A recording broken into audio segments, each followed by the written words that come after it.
So in this video, we're going to be talking about how to use a viewfinder to draw some scenes. Here I'm holding my old viewfinder, which is made of illustration board, cheap one, and some strings, which are aligned on the centers of each of this cutout. So the width of the frames are about 1 inch, and the picture frame or viewfinder here is uh, roughly the same size as the paper I'm using, or particularly in your sketchbook. So how to effectively use this is to use this at arm's length, and so that there's a consistency in what you're viewing or you're framing to draw. So that's the wrong way of doing it. So it's an arm's length, and you need to keep like the crosshair of these at a very specific point, and just to make sure that the horizon line is aligned with your level. So here I'm simulating what you could typically be doing in a scene. So you need to keep it at an eye level, for example, and then choose a point where you know that you're going to be pointing that those crosshairs at certain times when you need to just rest, because it might be tiring to just be holding this up the viewfinder for long periods of time. So right here, I'm illustrating the practical ways of seeing this as, or subdividing this into quarters, so that you could probably very specifically know where things are aligned. Basically, the concept here is that each quadrant uh, contains a number of edges of the subjects or parts of the subject or the scene that you're looking at, and you are trying to replicate the whatever you see in each quadrant and drawing it on paper later on.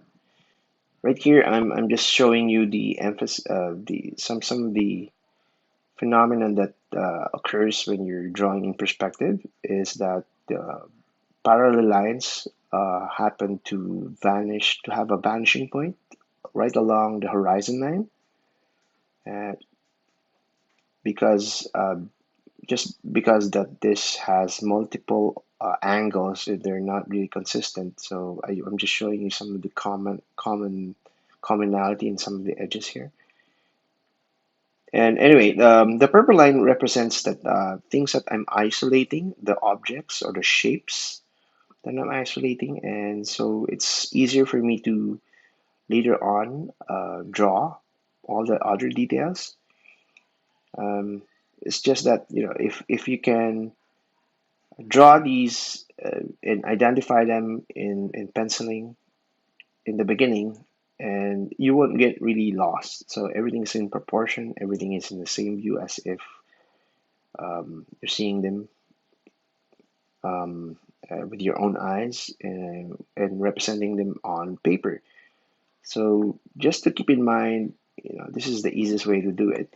So next is what I'm gonna be doing is actually demonstrating how I did it. So this process took me about 35 minutes from start to finish.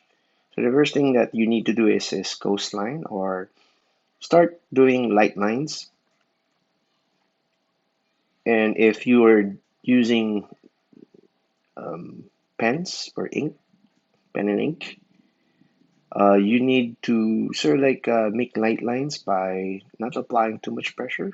And this is also applied with pencils.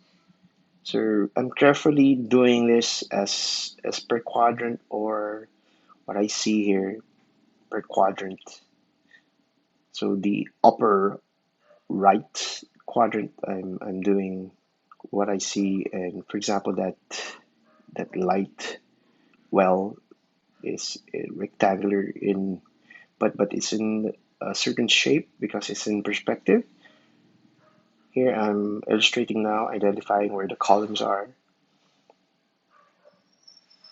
and some of the angles that are occurring that I see of this left window panel. Right now I'm doing this sort of shape, this object, and now I can, you know, so it's easier for you to kind of draw what you see with this way of framing things. It's much more simpler um, uh, uh, than just eyeballing and just draw whatever what you see. You know?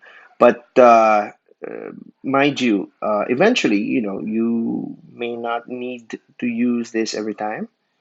And eventually, you get the gist of what is going on here by just drawing the first shapes that you see and relating the shapes and aligning them. So right now, I'm already at the stage where I finished the lines, and now I'm putting the shades and shadows very quickly. And so I've sped up this part of the video just to show you the shadings that you see. So of course, there's a time factor. The shadows will change as time goes by because the sun is moving, and but the time of shading is when where what you see the shadows are. So this kind of concludes this demonstration of using the frame viewer and how to use it properly. So here's a quick overview of what we just did. And anyway, thank you for watching. See you again in the next video.